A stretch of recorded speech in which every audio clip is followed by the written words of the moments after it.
Hi everyone, and welcome to Almost Cancelled. I'm Peter, and that is Connor. We are going to talk about Falling Water, which is a new show. In fact, sorry, it is a show from the future because it doesn't start for another 3 weeks. Because USA Network decided to put out an advanced screening of this after Mr. Robot this week. Yeah, I think they thought, you know what? The advanced screening thing worked for Mr. Robot 2 years in a row. Let's try it for this as well. Yes, I think that was. Also, I think it was just part to get some of Mr. Robot's audience on board to this. Yeah. So, Falling Water, this is season 1, episode 1, of course. It's called Don't Tell Bill. And we will start spoiler free, although I don't imagine the spoiler free section of this will be super big. I feel like most of this is a spoiler section show. Mm. Um, so, how do I tell you what it's about? It's about dreams, I guess. It's about I would people. say I would say as much as what's in the trailer. Did you watch the trailer? I did, but it was like 2 months ago. I can't remember it. So I will say it's about dreams, and it's about the possibility that in some way elements are being shared through dreams by different people. And we have three main characters. We have a woman named Tess, who is uh, she's not a costume designer, but she basically comes in. She's a trend spot. She's a trend spotter. Is that an actual job title? People do this. I think so. It's basically she goes out and she spots what she thinks will be the trend in the next season, Right. and like so that the companies can manufacture those style of clothing for ready for the next time. All right. This is a completely new job to me. I never occurred to me that someone did this, but fair enough. She does this. We also have a security guy named Burton. He works security for a big company, or his firm is employed by a big company, and he's the one who they're like looking into things for them and helping them out when they're in a spot of bother and that kind of thing.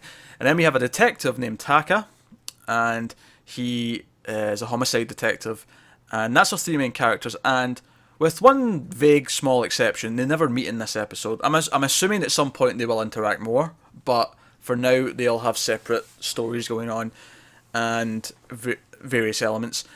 There's lots of scenes in the episode that turn out to be dreams, which sounds like it could be very annoying. Like that sounds like a big red flag to me that we never know if it's a real or a dream. However, the episode actually does a very good job of having the overall tone feel very dreamlike, so you don't really feel cheated when stuff turns out to be a dream. At least I didn't think so anyway. Yeah, that wasn't one of my problems with it. I'll give it that. Oh, you had problems. Oh, it's interesting. Uh, let's get into enjoyment factor. Did you like this episode, Connor? No, I was so bored. I'll tell you what, I checked the time. I was thinking, oh, it's probably nearly done. There was 20 minutes left. I was literally almost falling asleep. I mean, maybe this is a credit to its dreamlike state, but I was literally falling asleep. Not figuratively, literally. I kinda liked it. I don't get it. I really don't. Don't get me wrong. I'm not convinced it will be a good show in the long run. I can see it spiraling off into greatness or spiraling off into, you know, absolute garbage. Like it could go completely one way or the other. But for me, at least in this first episode, I was intrigued by a lot of the stuff they were getting at. I was intrigued by what they were setting up. I was intrigued by the similar images in each of the dreams. See, this is the thing. You say it like this and give me the core ideas broken down. I go, yeah, that does sound interesting. But the way it's presented to me in the show, I was bored. I wasn't bored. I didn't have that problem. I really was. I was so bored. Um, I'm not like totally in love with it. It's not like when I watched the first episode of Mr. Robot and I was like, oh my god, this is going to be the best thing ever. I need to Where, like. where you're hooked like 2 minutes in. Whereas with this, it's more of a sort of like, huh, I'm into this. I'm intrigued. I like what they're setting up. It could become a mess, but for now, this is just one episode, and they've clearly introduced me to these three characters. It's maybe a bit more abstract than it should be, but I liked enough of it that I would certainly be into seeing more. And unfortunately, I don't think there's a whole lot more we can say without spoilers. We really need to go into talk about what it is setting up and what.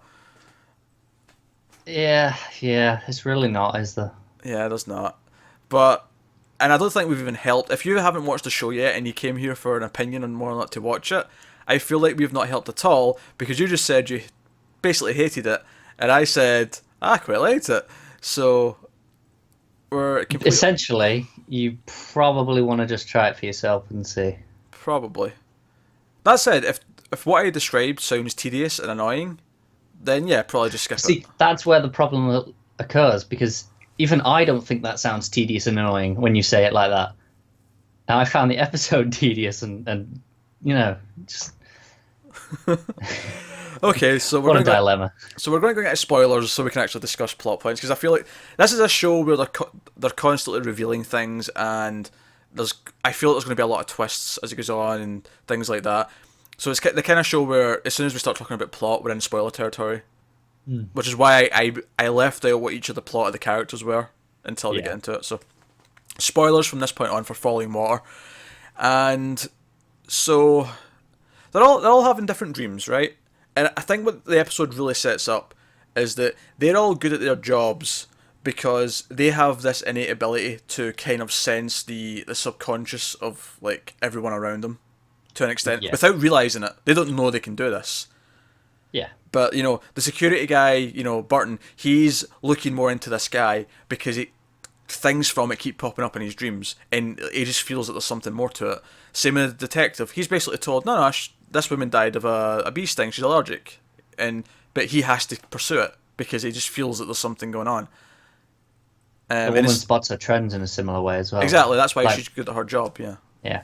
Because she can sense what people are going to be into. And this billionaire, Billboard, I'm going to call him Billboard, because the first 10 times they said his name, I thought it said Billboard, so I'm going to call him Billboard. They did, it was when it's the fashion trend person with her agent. The agent says, "Oh, we'll go have a meeting with Billboard." I was like, I just assumed they meant at the Billboard, like it was a venue or something. No, that's his guy, Bill. Last name Board.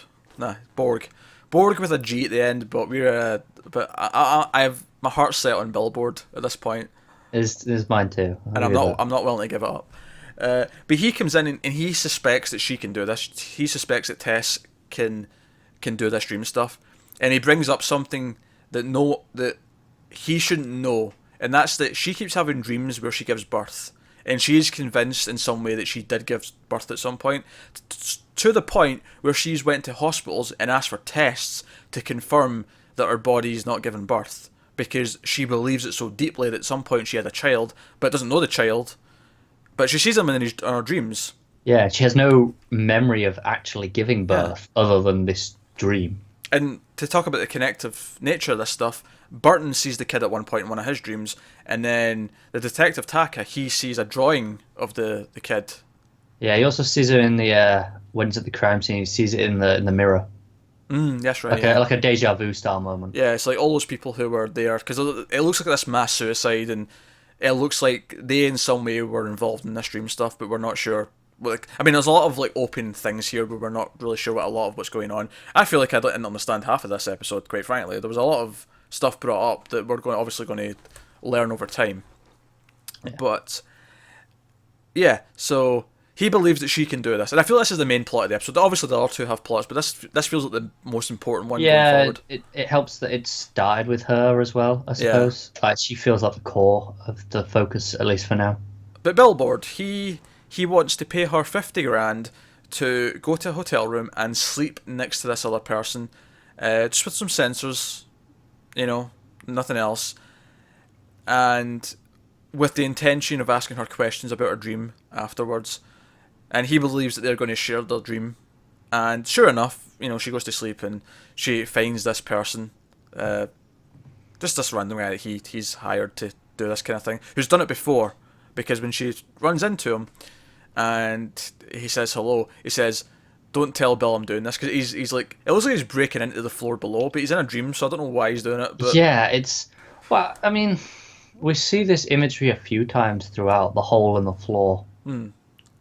And it makes you realize like there's obviously I assume it's meant to imply a deeper level of the subconscious. Yeah, probably. There was a few metaphors I picked up, like the detective Taka. He sees his mother with like duct tape all around her face, and that's right before, I think that's right before you actually see what she's like in real life, and she's in like a sort of non-responsive state. You know, she's old and sick, and I was taking that as a metaphor as well. She might as well, you know, be duct taped, and she can't speak, she can't express herself. You Yeah. know, this was like an extreme version of that. So there's obviously stuff in the dreams that relates thematically to what's going on in their lives. Um, so yeah, so she wakes up and he asks questions, and not Bill, sorry, the guy she's seen in the dream says to her, "Don't tell Bill that I'm doing this. Tell him that I'm playing the piano, and tell him that I'm playing this piece, because it's something that he'll recognise, and he likes it when I'm doing that in the dream." And so she wakes up and tells him this, and he's like, "All right, I'll help you get to the bottom of this mystery about this child that you've never had." Because he brings up that he's got like a bit of proof that she must have went to this hospital at some point or another. Even Yeah, though, there was a charge back on a yeah, card, even though there's no record of her being there. yeah. So he's like, "You help me research into this, and I will help you with this, and presumably pay her lots of money because he's a billionaire. I mean, That's what billionaires do, right? that's what he can do. He can pay her money." And but it's worth noting that this Bill character, he has a couple of monologues. He has one at the start of the episode, just after the opening scene, and he has one at the end, which really, again, points to what the whole show is going to be about. Because he talks about how, what if someone is trying to like fight a war, but in our dreams.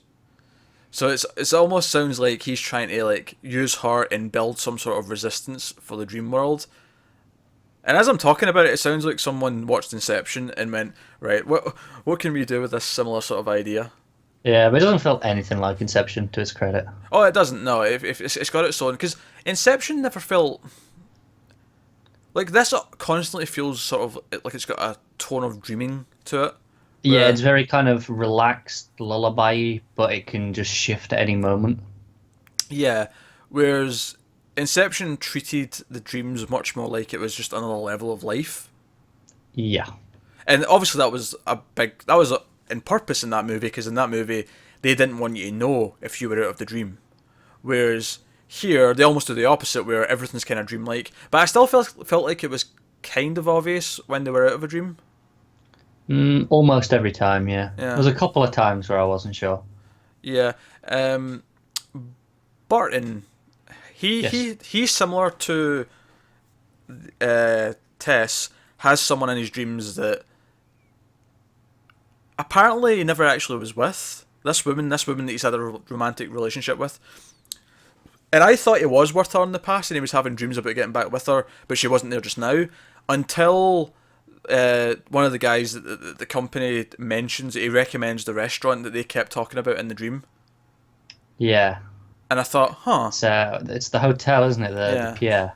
the hotel, and then the restaurant and the hotel, and It's because obviously in the dream she says, "Oh, well, it didn't even feel like a dream, that one, as much, whereas it wasn't as clear or anything." his one was a bit fuzzier because he meets her at the elevator, and then everything that happens after that, it feels like, is this? Yeah, because obviously they go for dinner, and she's like, "Oh, I always stay at the Pier," Yeah, but then and then when he goes to the hotel to ask for her, they say, "Oh, no one by that name's been here in years." my assumption was that she hasn't been there yet, like she hasn't started going to the Pier yet. Okay, it could be. I mean, it's hard to say honestly at this It stage. is, it is, but like I said, that restaurant conversation like felt like it was not a dream for most of it. Hmm. Well, like I was saying, like most of the episode, it's very clear what's dream and what's not. Maybe not clear, but you're aware. Yeah. Whereas in his sections, I feel like it was a lot less clear as to what was what. Maybe that's on purpose. Maybe he's like ready to like break down because he's like the lines are blurring, and that'll be like a thing that comes up. It could well be. Yeah. The only time we see any of them interact with each other is we find out that Curtis and Tess are neighbours. Oh, sorry, Burton. Where did I get Curtis from? Uh, So I was just thinking, I was like, hang uh, on, who's Curtis? yeah, I panicked for yeah, a second. yeah. Burton and Tess are neighbours because he runs into her in the hall and just asks to confirm if a woman left his house last night, and she couldn't say. She didn't see anyone. Yeah, but it makes you assume that maybe they'll share dreams more because obviously they're. Oh, of course, yeah. Because obviously she did it with the guy when they were right next to I each was other. expecting the detective to walk out of that same sort of hallway at one point. Hmm. It may still live there, I don't know, but they didn't show that in this episode at least. Yeah.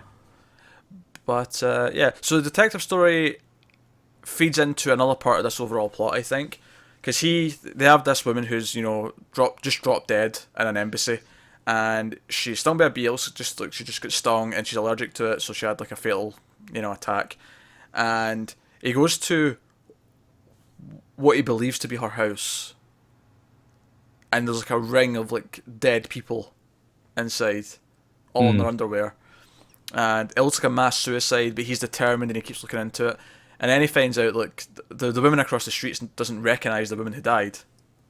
So it's supposed to be her house, but You'd think your neighbors would recognize it. yeah, But then that's where he starts noticing things from his dream, like at the Yeah. location, like the little the water fountain. yeah, which has, and that as well as the house with the dead bodies has the picture, the drawing of the child from Tessie's dream.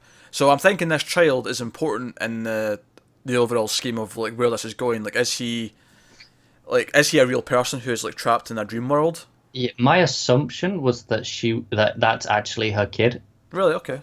Because I mean, he looks about what, maybe 6 to 8ish. Yeah. My thought was that was her kid because obviously we see her dreaming at first, and it's right where she goes, "Oh, where's my baby?" at the start, and then he comes in, Okay. which that's what planted the idea there first, and then I kind of just went with that assumption even when he showed up with the others. All right. Okay. All right. No, that opening scene, I agree that it appears to be her kid. Yeah, But what I'm saying, like after that, because he shows up in the other dreams and stuff, I'm suggesting that he's actually maybe not her kid, and that's just what he's put in her dreams to make her care, so that she'll come looking, or something like that. perhaps, but I still think I don't know. maybe it could be both. It Like, could be I think both, it yeah. could be like her kid. That's what connects her to this. But what I'm saying is, I thought that him being her kid was obvious from the first scene, and then all the other stuff gave it more meaning. So he might not be her kid. And It might not be, but none of it contradicts it either. It doesn't. It doesn't. But I think it's more important than that. I think it's more important than just her long lost son. I think Yeah. he's got an importance inside the dreams as well. Also, it's worth mentioning the ending. The Will Billboard's giving us his monologue, and we see this kid running through all the different dream locations that we've seen in the episode. The camera goes down underground, and there's like this thing in a straitjacket chained up, like struggling to get out. Again, if we play with the level of subconscious metaphor that I was talking about earlier, maybe that isn't actually a physical thing either. It's like a manifestation of people's darker sides. It could be. You're going big picture with this, but yeah, sure. I mean, sure, I'm going big picture, but you're going to present ideas like this. Sure. I want big picture, frankly. It could be that. I was thinking maybe more smaller scale, like it was like a dark part of one person's personality that was like buried deep within. It could be, but I feel like we saw it with, I think it was Burton in one of his dreams where it was kind of a similar shadowy thing, but like wings kind of came out. Oh yeah, you're right. That was actually a really good moment. It was when the guy he's following, or the guy he at his work, like walks out, and then we see his shadow, and it turns into it. Right. So what if each one of those is an individual person's one, like the person's dark side, like you were saying, and the reason his dreams and non-dreams are a bit more blurred is because that's kind of gotten loose already, whereas the other one we saw was shackled up. Yeah, because obviously we know that there's also more plot with Burton's story as well, because the main like person he's tracking and like protecting. Oh, I say protect. He's protecting him at the start of the episode. He's more looking into him because he thinks he may be up to something. Throughout the episode, at the end when he tracks him down to his house after he has some weird phone call and he takes off his shoes on his way home, like not when he gets home, he takes them off like as he's walking home and leaves them just in the middle of the street. He kills himself. Yeah, I mean Burton's job is very similar to like a fixer from an old movie studio, isn't it? Kinda. But like, because he's security officially, but he's clearly doing this other stuff. Yeah, he does a lot of other things as part of his job, yeah. Yeah. But he kills himself, but before he kills himself, he gives all this mumbo jumbo about this city in Kansas. Yeah. So again, that must all these will converge. I'm sure. I'm sure they all relate to what the overall thing that's going on. And then tells him to eat Chinese food. Aye, and then shoots himself in the head, as you do. Aye. So, yeah. Any other thoughts before we wrap up? I like talking about this far more than I like watching it. Well, the only way we can talk about the next one is if you watch it. So, Well, we'll see how I feel in a month's time. well, the thing that this has going for it, in terms of us giving some more episodes, is the fact that Thursday's not that busy, and It's true. which is when it's going to be airing. Oh, sorry, was it Wednesday? I think it's Wednesday. I think it's Thursday night it's on. It's Thursday. Well, Thursday's not that busy anyway, going forward. And by the time it does have another episode, it'll be a month, and most of the pilots will be done by then. So, I make no promises. well, no, we have to give a promise to the people watching. God damn it. I always make sure to say if we're doing the next one or not, and I feel like I can't promise at this a month is a long time to commit to this, which I was bored. I'm literally falling asleep while watching.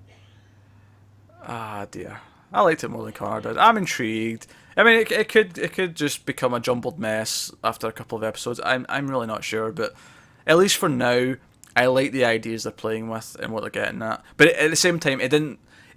I'm not excited about it the same way I was about Mr. Robot or the same way I was about Lost. You know, it doesn't have that full on spark that I wanted. It's kind of like I feel like that's that dreamlike state working against it because it's hard to get excited about something that's so surrealist in that sense. Because other shows we've just mentioned played with surrealism, but did it in a different way. Where this plays with like a very literal, almost lullaby style surrealism. As a fan of David Lynch, that does not bother me in the slightest. But I don't think it's as easy to get excited about a TV show with that tone for the whole episode. you say that, but I was into it. So, taste. Yeah, fair enough. We'll be doing episode 2 though. I'll promise the people here right now. We'll see. We're doing episode 2. So let us know what you thought of the first episode in the comments below. And were you bored by it like Connor was? Were you a bit more intrigued like I was? Are you somewhere in the middle? Or did you hate it more than Connor? Did you love it more than I did? I didn't love it, but you know what I mean? Like, did you love it? Were you one step beyond and were like really into it, and this might be your next big obsession? Let us know. Bunch of new shows coming up over the next month or so, so be tuned for those. More shows returning. And of course, we did just have the season finale of Mr. Robot, so that's up already. Get us on Twitter at mailed_fuzz. Like and subscribe, it helps us out a lot. And thanks for watching, guys. We always appreciate it. We'll see you next time.